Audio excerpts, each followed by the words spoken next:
Welcome to Educating Geeks, the podcast where friends help friends discover new passions. I'm geek host Bri, and in the studio today we also have Alice, Andrea, and Sara. And today we are educating Sara, Andrea, and myself about Barbarella. So we'll start off with Alice, since she's the only one who actually has any experience with this movie. So Alice, give us a little background. Oh my goodness. Okay, so just general overview of the plot.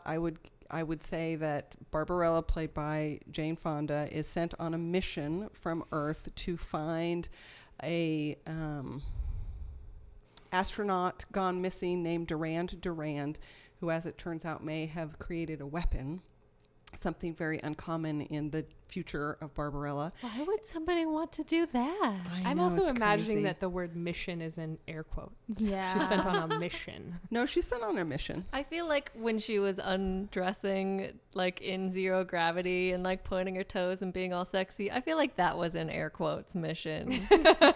So the president, who I can't remember who plays him, actually says in the film that he's sending her on a mission. So she's going on a mission, people. Alice is very defensive about it. And she goes to this other planet whose name I can't remember, actually, in search of Durand, and hilarity ensues, and eventually she finds him and stuff happens, and the movie kind of doesn't really end well, or it doesn't really end, really. They fly off into the air. There's no... Yeah.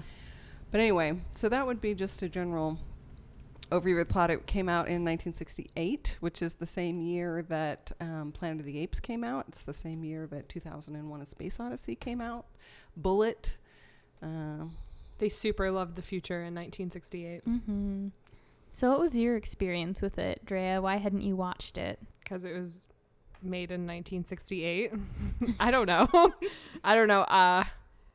I think the first time I'd even ever heard of it was when Alice talked about it, and it was before we talked about doing it for a podcast. She'd mentioned it before, but it's one of those movies where I don't know the hook, like the plot hook for it. When you read it like on Amazon or something like that, it's like, oh, that's one I definitely have to see. It's once Alice is like, no, seriously, trust me, like you have to see this movie. So it took a little bit of prodding, but I think it was more just I didn't know it was there versus I didn't want to see it.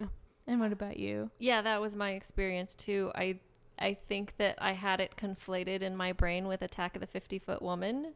Mm-hmm. Just because they both have like sexy blonde ladies and were made before I was born. And it was Alice's enthusiasm that made me want to see it. Oh, yeah. And I have kind of a thing against movies made before I was born. It's so arbitrary. And I remember my mom just sitting down to force me to watch Forbidden Planet. And I was so angry, and I was determined not to like it because my mom was making me watch it. And I actually liked it. Sara is prejudiced against movies before her birth date. Yeah. And that's such a stupid thing. And so I was like, I wonder if I'll like this. Oh, well, whatever. Fun night with my friends. Alice seems enthusiastic and, hot blonde lady. Okay, I'll watch it. I'm surprised I'd never seen it because I used to watch a ton of cult classics with my friends, and we love really terrible, cheesy movies. And for some reason, every time Barbarella came up in my peripheral, I was just like, that looks like it has good screenshots, but I have no interest in watching it. And I'd have to say, I don't know if my mind really changed. Aww. So I thought it was so refreshing. Because like Sara was saying, we live in this world with like all this CGI and like all this special effects. Like we're almost kind of spoiled by it all.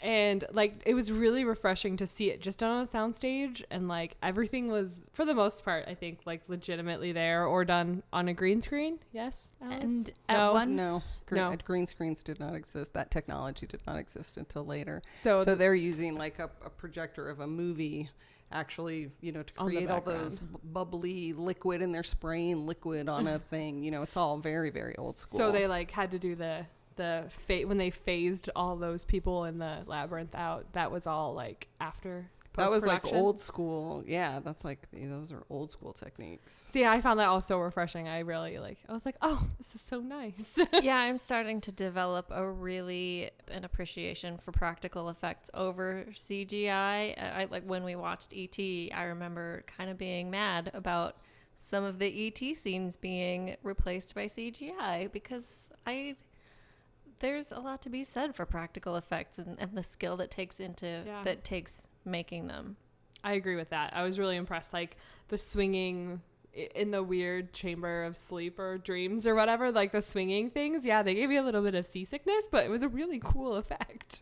Oh, you mean the big giant Like The little eyeglass The lenses. lenses. There you Yeah. go. I'm like, eyeglasses is not right. Well, and then when we were sitting there watching her disrobe, like, what did Beverly say? Like, this may be the only astronaut striptease existing on film. At the beginning of the movie, and Alice said, "Oh, she's laying down on plexiglass," and I was like, "What? That's really clever." So speaking of the astronaut striptease, I know a topic that pretty much everybody brought up before we came in for the recording was the sexuality in Barbarella.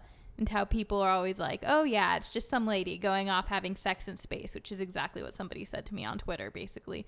And I wanted to hear your guys' opinion on that. I have always, not when I was super young, so I probably saw this film first like late high school, early 20s for me when I was like doing my film thing and I had to see all the esoteric films so I could use big words like mise en scene and things like that. When I came back to it as an older adult, I really appreciate it for its depiction of women in sexuality. I mean, the other thing I find amazing about her, she has sex more or less 4 times.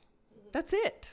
I mean, people have more sex than that on television today. I don't even, You is know, it so even 4? I think it's it might 4. only be 3. Okay. No, it's 4. I'm counting the organ, the orgasmatron. organ. the Okay. killing Yeah, thing I'll that give you that. Duran, right? Yeah. So she has sex with the furry. He asks, she consents, and she derives pleasure of it, and so does he. And I think that that's probably what most of us are looking for in our sexual interactions with each other. And then it's Pygar.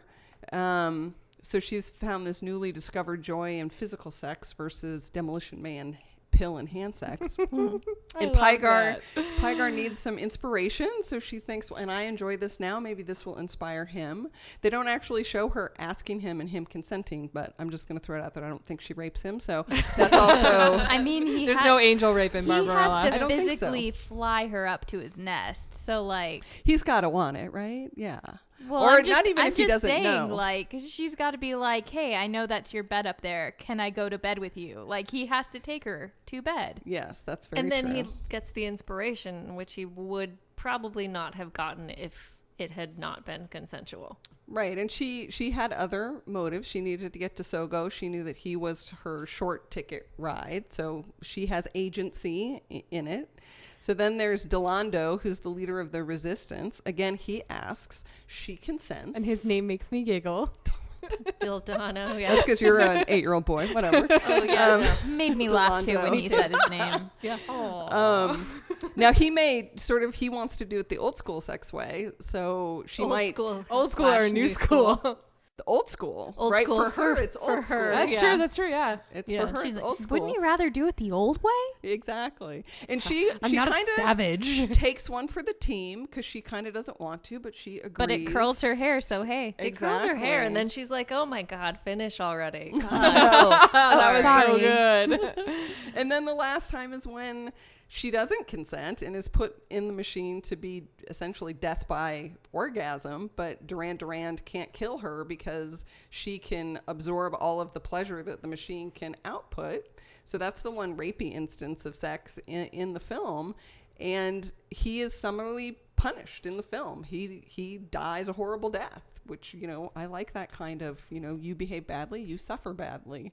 So I just find it fascinating to me that so many people respond to this film as, oh my gosh, she's just this slut who wants to have all this space sex, and like that's all that happens in the movie. So I'll say it was a very sexual movie, but I don't think it was pornographic. Like it was not at all. It was a sexual movie. Like there's no doubt about that, but there's nothing wrong with that. And it didn't even veer into kind of the prurient, because there was that scene with the tyrant, or like the one-eyed wench, I guess is what Wikipedia called her, where she calls her pretty, and she goes, "My name is not pretty, my name is Barbarella," which is an assertion of identity. She, like, it's just filled with agency. Like, she makes her choices, she asserts herself.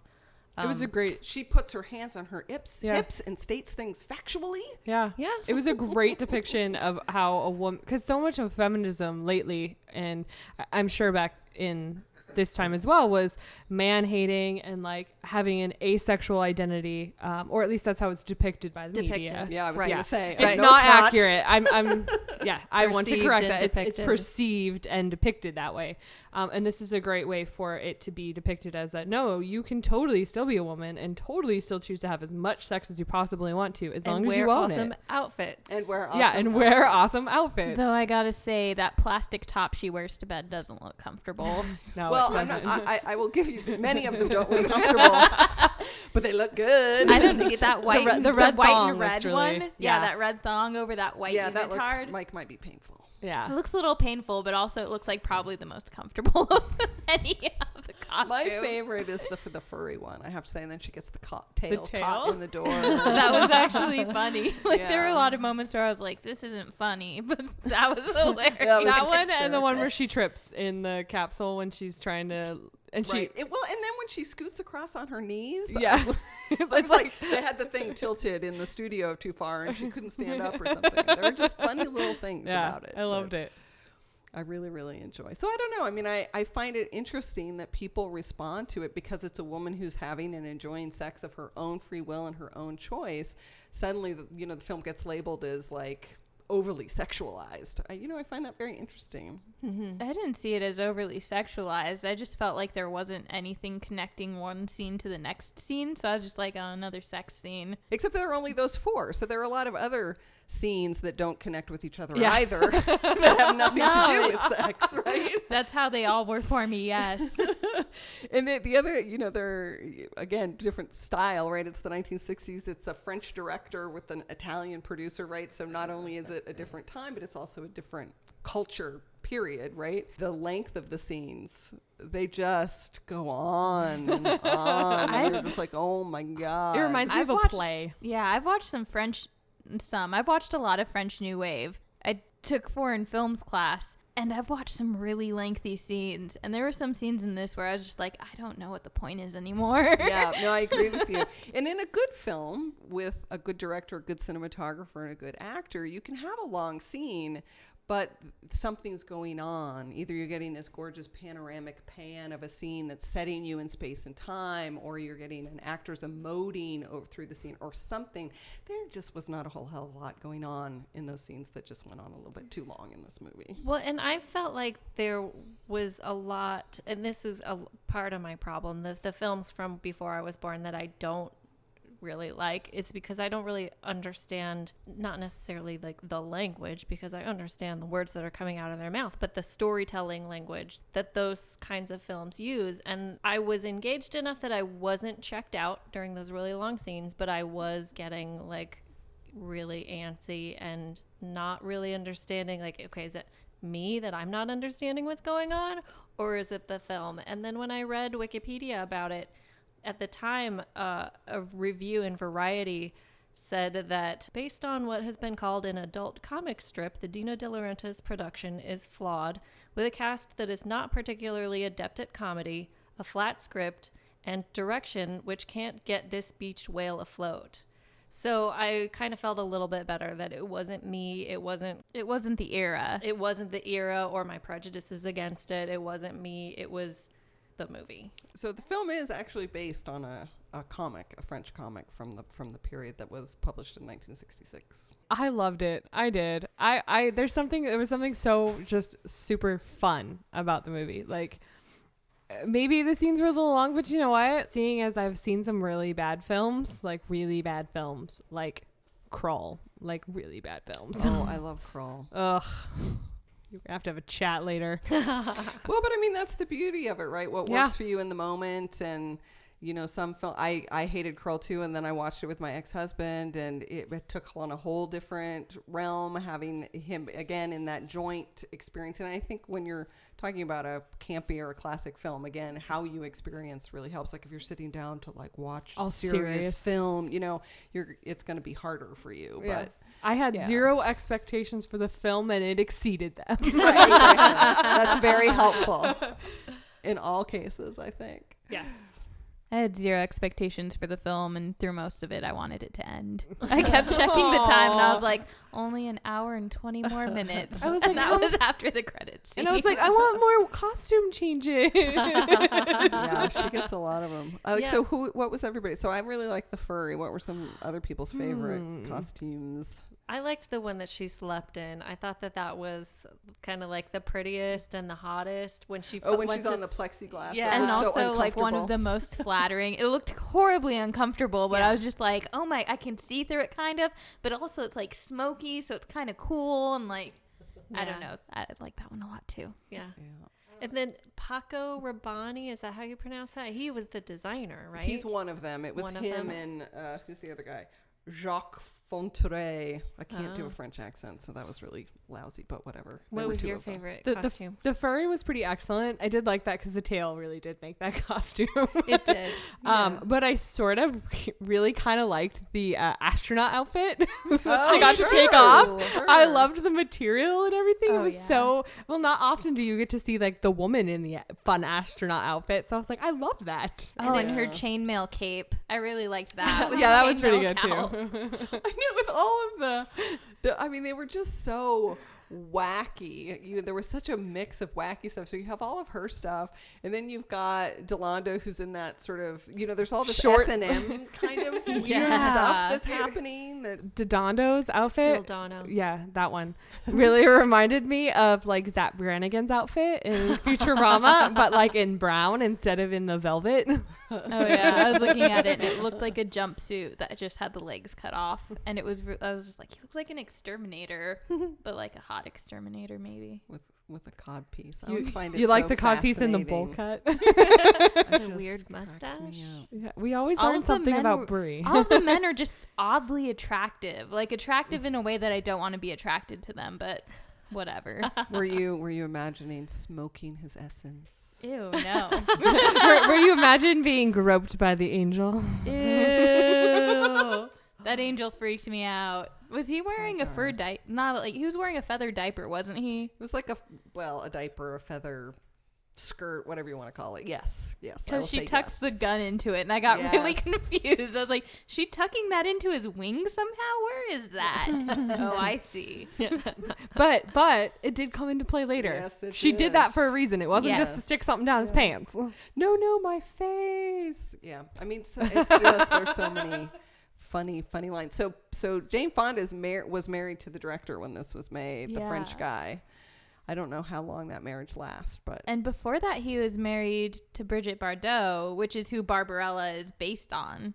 Like the design of Barbarella in the Okay. comics. oh, I didn't know that. So when the guy did the comic, the French comic, he based the character on Brigitte Bardot. Mm-hmm. This is. Oh, I didn't She know was that. That's originally interesting. offered the role too. She and Sophia Loren both turned it down, And and I that's think- when There was another actress on contract who like broke a contract and fled the country because she didn't want the role. Oh my goodness. What a shame.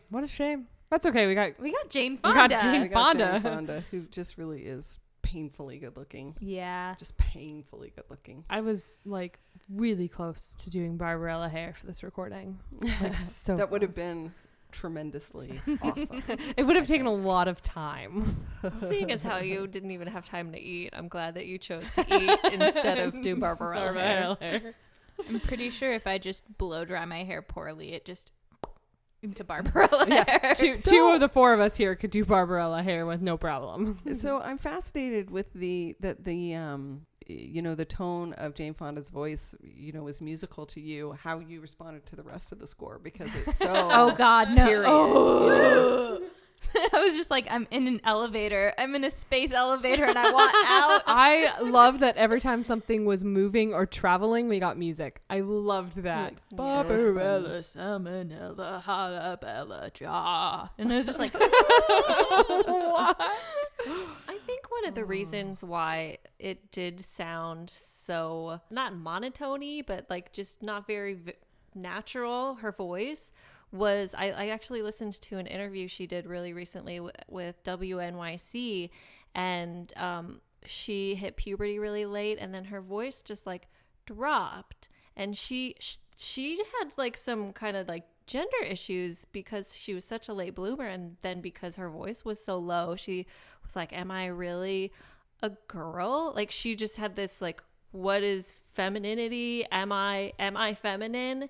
And so I wonder if that kind of high-pitched voice was very affected as a reaction to her questioning her femininity or trying to kind of affirm it, Like because overcompensating, almost going exactly too perky because she didn't want to be not perky enough. right. And if you, because the one I heard from her now was very like deep and just stronger and less kind of bimbo-y, feminine-y. And I was like, could this have been a result of like, now it's okay to talk in a deeper voice if you're a woman? And then she started going into that, and I was like, oh, that makes a lot more sense now. Well, how old was she when she made this film? And I do think there is a certain element of the character that's supposed to be Pollyannish. Right. I want to say she was in her late 20s, early 30s. You know, love. You know, I mean, the whole premise of where the Earth has ended up is sort of this, super, you know, innocent. love-in, Yeah. 60s Yeah. love-in kind of a place. So I would say she was in her early 20s, mid 20s. yeah, me too. I want that for my ringtone, though. The travel music. I want the travel music to come up on my phone. And anybody calls me. And you want to have an ice sailing thing with the big Yes. tentacly With the tentacly balloon things. with the Yeah. Yes. random like bed just sticking out of the front of it. All And of the- that. If you can And make the that hairiest happen. man I've ever seen in the world driving it. If you can make that happen, it's Andrea at educatinggeeks.com. I want that manta ray with the eyelashes. Oh, yes. To You know what I don't want? I don't want those dolls. Yeah, for sure. Those dolls were the scariest thing in the whole movie. Yeah. When I saw those little birds, I laughed and I was like, those are just regular Budgies. birds. I can get those at the pet store. But I saw those dolls and I was like, this isn't okay. Spent a lot of money on tights for that movie. and unitards. I'm a fan. And hairspray. Who was it that said that they Yes. thought Barbarella should be sponsored by Aquanet? Yeah, I think it was Sarah. Oh, no, But I her think it hair's might have so been fabulous. And I think it's also, you know, Dino De Laurentiis is such a producing powerhouse. You know, the fact that he had a hand in this film. And What else has he done? What you keep Oh my talking about him, goodness. but I'm not familiar. so if you've never seen Danger Diabolique, you should definitely see it. That's another film from that era. I can't remember if it's also late 60s or early 70s, but he did Dune. He did the Conan films. He did, what Okay. else? I made a list. Haven't seen it. Haven't seen it. Haven't seen it. haven't seen it, but I've heard of Dune. Yeah, I've heard of the last ones you began talking about. Flash Gordon, King Kong, 3 Days of the Condor, Year of the Dragon, The Dead Zone, U-57. I mean, I don't know if he's still alive. I want to think maybe he has passed, but I mean, he started producing in the 1940s, and it is until recently that he ceased producing. I mean, he was a powerhouse in the film industry. And those are all pretty like kind of thematically similar, so I can definitely see. Well, I picked those because they were thematically okay. similar. The list is actually, like, it's huge. Oh, okay. And just to clarify, she said Flash Gordon, not the Amazon suggestion of Flesh Gordon. Which came up for us when I we looked for am it. really... I was thinking of Flash Gordon while I was watching this, and I'm really not surprised because I can see... Like the guys who could fly, the Viking guys who could fly in Flash Gordon, when what's his name was flying in this movie, I was just like, that just reminds me exactly of Flash Gordon. I love that movie too. I like That Flash one I have Gordon. seen and I did have enjoy. to say the difference probably was because I watched it with people, and it is enjoyable with people. I think if I had watched Barbarella with you guys, I would have had a much better time. But as it was just like, Plus, we had wine. Yeah, we did have wine and butt cheese. Let's not forget Butt butt cheese. Yeah.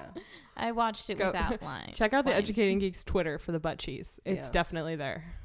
I would say it's not a movie I would watch again unless there was also a party going on at the same time, or I needed to replicate like one of the costumes for somebody, because God knows I'm not getting into one of those costumes. Oh, see, I really thought, we talked about it. We really thought that you'd make a good, what was it, like evil tyrant?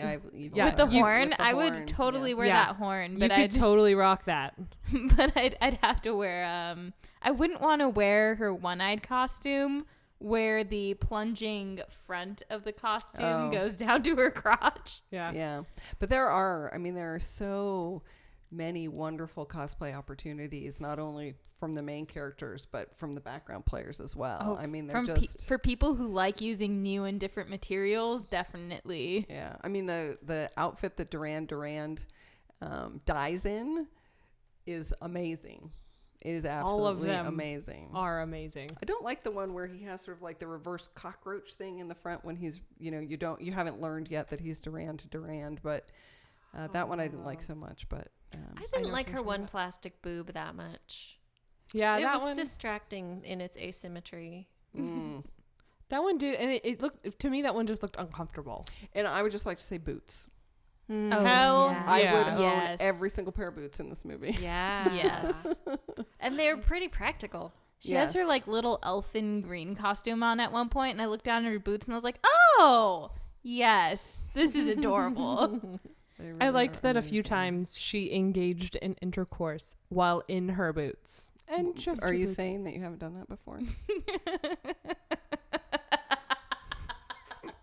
I am not saying that at all. Okay. I'm Sometimes just I put saying, them on just to engage in intercourse. Hold on No, a no. second. I need to get my boots. I'm just saying I enjoyed that.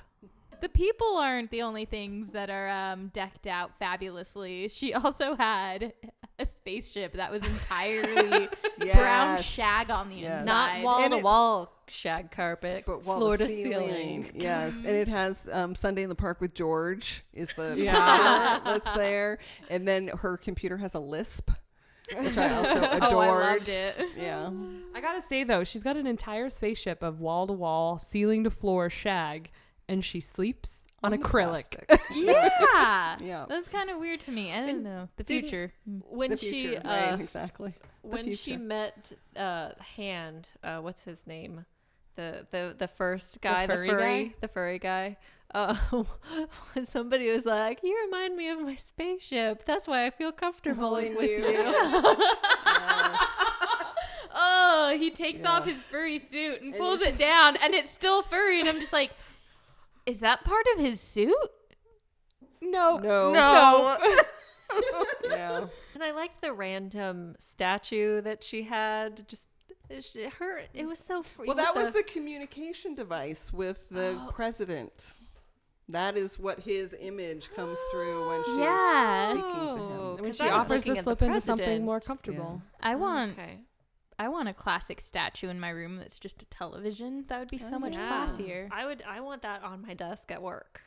I want that to be my monitor. Mm-hmm. And I want to be able to walk around to the other side And still, yes. and have Yes. it follow me and turn and Yeah. look. So the bet how do I say it? the bet delta. Bechdel. Bechdel. test. I'm never gonna say it right. I know. It's a hard name to Sorry, I say. shouted. You know, I thought about it, and she's on a mission to find a guy. So much of the conversation is about finding a guy. But there is the scene when she's with the evil tyrant, and they're talking about it's not magma. Mothmos. Mothmos, yeah. That isn't about a guy. So if you're just going by the strict basic rules, then I say it passes.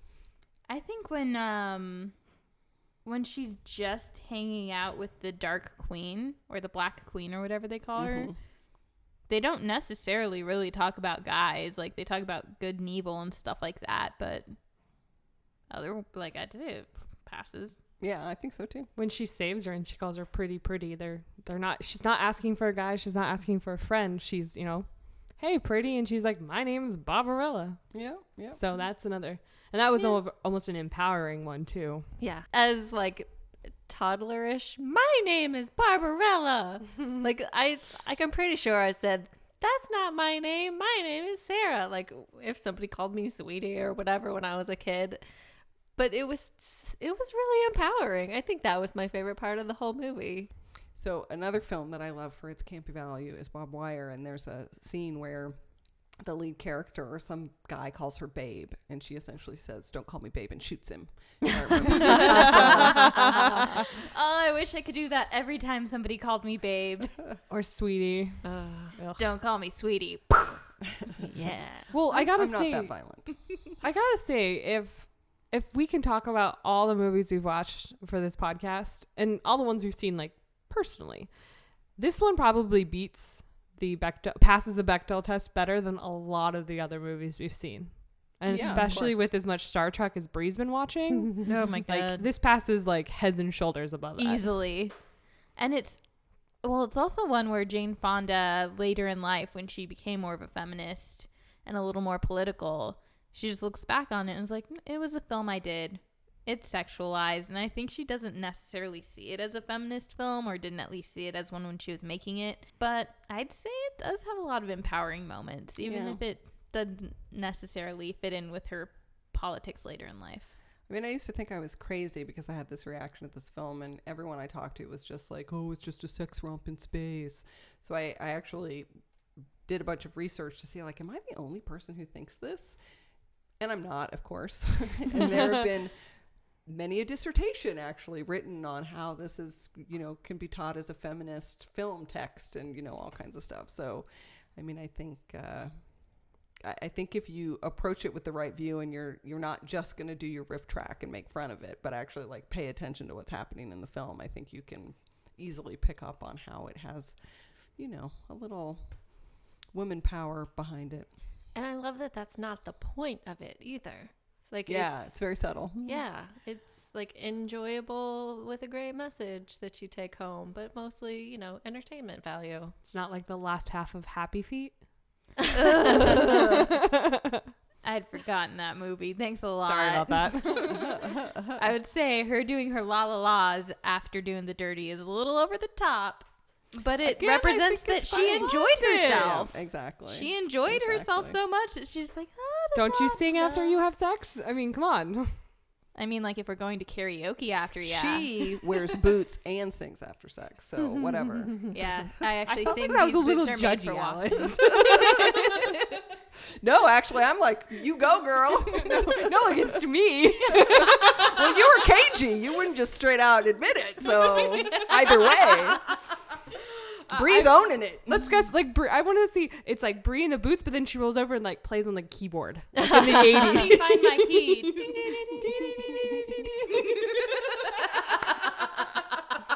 Are you doing your vocal exercises while you're having sex? Yes, Totally. yes, yes, yes, yes, yes, yes. Oh, my mom's going to listen to this. And we all know she's not going for a glass of milk at any point in time. Oh, no, and I'm not making any sandwiches. Oh, do we have any final words on Barbarella? So that we can embarrass Bri in front of her mom more? Yes. No.